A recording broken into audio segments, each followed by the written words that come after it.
आगे question number 1 से देखा जाए, संस्कृत का ऑब्जेक्टिव लाए हैं, जिसमें क्वेश्चन नंबर 1 है भारतीय संस्कार कुल कितने हैं। पहला में ऑप्शन ए है 24, बी है 20, सी है 18, डी है 16। तो भारतीय संस्कार है कुल 16 है। तो दूसरा क्वेश्चन नंबर है कि संस्कार को कितने भागों में बांटा गया है। तो पहला ऑप्शन है 2, बी में है 4, डी में 5, सी में 5, डी में 7। तो भारतीय संस्कार को सी वाला है जो 5 भागों में बांटा गया। बचपन में कितने संस्कार हैं। तो ए ऑप्शन कहता है 2, बी में 3, सी में 5, डी में 6। तो बचपन में कुल कितने संस्कार हैं। तो 2 संस्कार हैं। क्वेश्चन नंबर 4, किसके गीत देवता लोग गाते हैं। ए में भारतवर्ष का, बी में पाकिस्तान, सी में जापान और डी में जर्मनी। तो देवता लोग जो गीत गाते हैं वो भारतवर्ष का गाते हैं। पुष्पन किस संस्कार के अंतर्गत आता है। क्वेश्चन नंबर 5 में पुष्पन किस संस्कार के अंतर्गत आता है। पहला में ए में ऑप्शन है जन्मपूर्व, बी में गृहस्थ, सी में विवाह और डी में कोई नहीं। तो इसका पहला आंसर हो जाएगा 5 का ए का, जन्मपूर्व में पुष्पन संस्कार आता है। भारतीय संस्कृति का परिचय किससे मिलता है। तो ए में है संस्कृत में, बी में संस्कारों से, धर्म से, कर्म से। तो भारतीय संस्कृति का जो परिचय मिलता है जो संस्कार से मिलता है। इसका आंसर हो जाएगा बी, संस्कार। क्वेश्चन नंबर 7 है शिक्षा संबंधित कुल कितने संस्कार हैं। तो शिक्षा संबंधित कुल ऑप्शन नंबर 7 का ए है। ए में 2, बी में 3, सी में 5, डी में 7। तो शिक्षा संबंधित कुल संस्कार कितने हैं। 5 है। धर्म की रक्षा किससे होता है। क्वेश्चन नंबर 8, तो ए में सत्य से, बी में विद्या से, सी में शिक्षा से, डी में सभी से। तो धर्म की रक्षा हमेशा सत्य से होता है। आगे क्वेश्चन नंबर 9 देखा जाए, नीति श्लोक के रचनाकार कौन है। तो नीति श्लोक का रचनाकार है महर्षि विदुर। ऑप्शन नंबर ए सही है। किसके प्रश्न का उत्तर विदुर देते हैं। तो ये है ए क्वेश्चन नंबर 10 का, ए दुश्मन का, ठीक, बी में कृष्ण का, सी में धृतराष्ट्र का, डी में अर्जुन का। तो धृतराष्ट्र का जो क्वेश्चन पूछते हैं वो आंसर देते हैं विदुर। क्वेश्चन नंबर 11 है नरक के कितने द्वार हैं। नरक के कितने द्वार हैं। पहला में 5, बी में 3, सी में 7 और डी में 11। तो नरक के कुल 3 द्वार है। रूप की रक्षा किससे होता है। क्वेश्चन नंबर 12 में रूप की रक्षा किससे होता है। ऑप्शन नंबर ए सत्य से, बी में अभ्यास से, सी में उपटन से, डी में आचरण से। तो रूप की रक्षा उपटन से होता है। क्वेश्चन नंबर 13, काम, क्रोध और लोभ किसके द्वार है। ए ऑप्शन है स्वर्ग का, बी में नरक का, सी में भगवान का और डी में मानव का।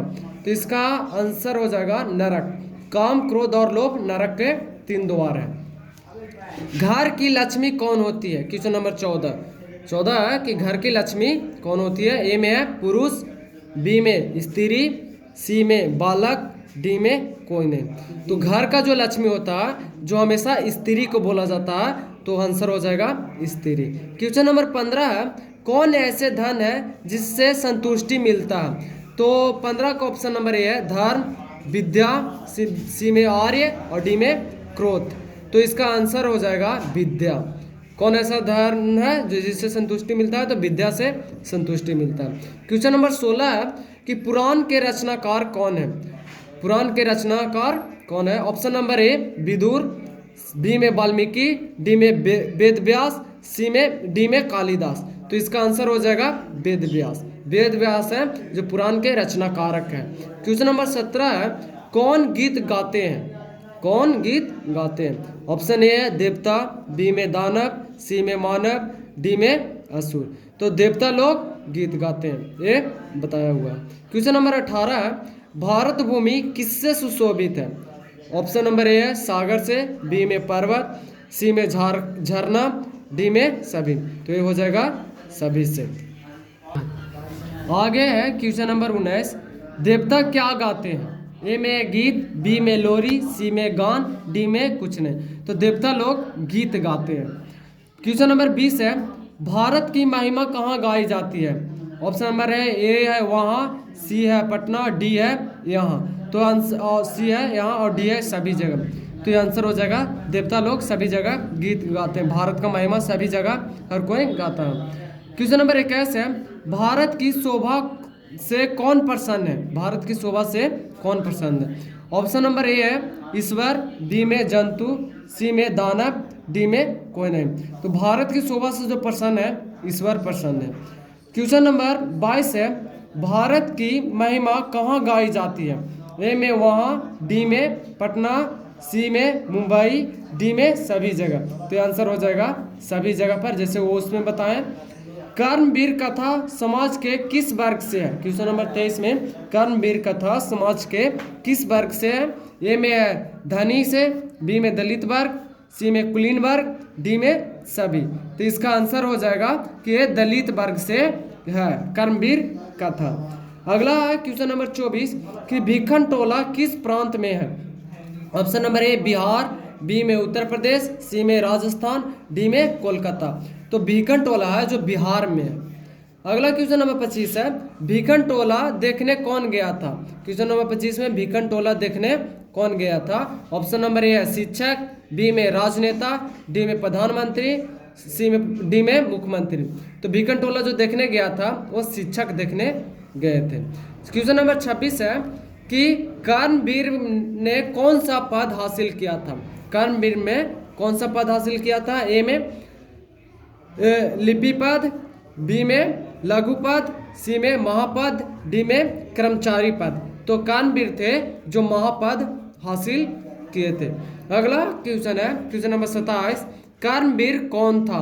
तो ए में राम प्रवेश राम, बी में जीवन राम, सी में है बलिराम और डी में है खाली राम। तो कर्मवीर थे जो राम प्रवेश राम थे। कर्मवीर कथा जो राम प्रवेश पर लिखा गया है। क्वेश्चन नंबर 28 है, परिश्रमी पुरुष कौन वर्ण करती है? ए में है पार्वती, सी में है, बी में है लक्ष्मी, सी में है सीता, डी में सभी। तो ये हो जाएगा लक्ष्मी। अगला क्वेश्चन नंबर 29 देखा जाए, नामकरण किस संस्कार के अंतर्गत आता है? ऑप्शन नंबर ए है जन्म, बी में है गृहवस्था, सी में शैशव, डी में विवाह। तो नामकरण है जो शैशव के काल में आता है, जन्म के बाद वाला जो होता है शैशव, उसमें नामकरण आता है। अगला है क्वेश्चन नंबर 30, गृहवस्था में कितने संस्कार हैं? तो गृहवस्था में सिर्फ एक संस्कार है जिसको विवाह कहा जाता है। क्वेश्चन नंबर 31, स्वामी दयानंद का जन्म किस ग्राम में हुआ था? तो स्वामी दयानंद का जन्म किस ग्राम में हुआ था? ऑप्शन नंबर ए है लंकारा, डी में है जंकारा, टी में है टंकारा और डी में बंकारा। तो इसका स्वामी दयानंद का जन्म हुआ था जो टंकारा नामक गांव में हुआ था। आर्य समाज के संस्थापक कौन थे? तो आर्य समाज के संस्थापक थे स्वामी दयानंद। ऑप्शन नंबर ए सही है। क्वेश्चन नंबर 33 है, आर्य समाज का स्थापना कब हुआ था?